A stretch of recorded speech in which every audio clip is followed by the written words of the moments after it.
Hi friends, சில சமயம் சிம்பிளாக சமைச்சு உடனே சாப்பிட்லாம் அப்படிங்கிற மாதிரி நம்மளுக்கு தோணும்.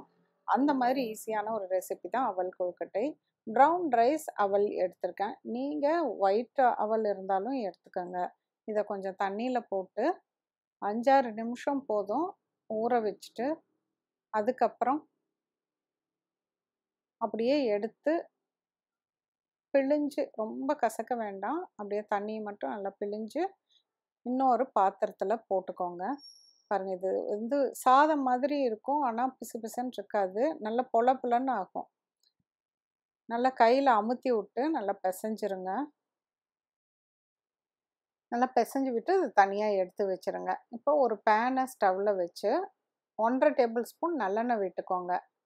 கடுகு, கடலைப்பருப்பு, உளுத்தம்பருப்பு இதை போட்டு நல்லா அந்த பருப்பு வந்து பொன்னிறமாக, ரொம்ப பொன்னிறமாக ஆகக்கூடாது, கொஞ்சம் கலர் மாறுற ஸ்டேஜ்லேயே நீங்கள் வந்து சிவப்பு மிளகாவை சின்ன சின்னதாக வெட்டி போட்டுக்கோங்க.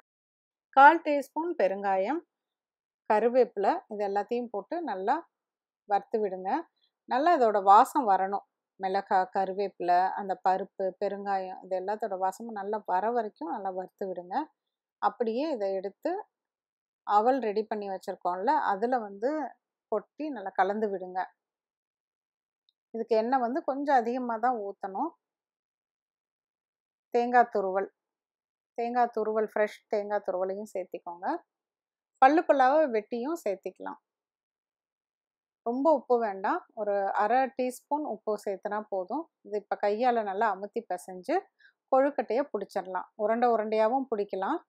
நல்லா வந்து இந்த பிள்ளையார் கொழுக்கட்டைன்னு சொல்லுவோம்ல, விரல் பதிஞ்சு இப்படி நீட்டமாக இருக்கிற மாதிரி இந்த ஷேப்புக்கும் நீங்கள் பிடிச்சி வைக்கலாம்.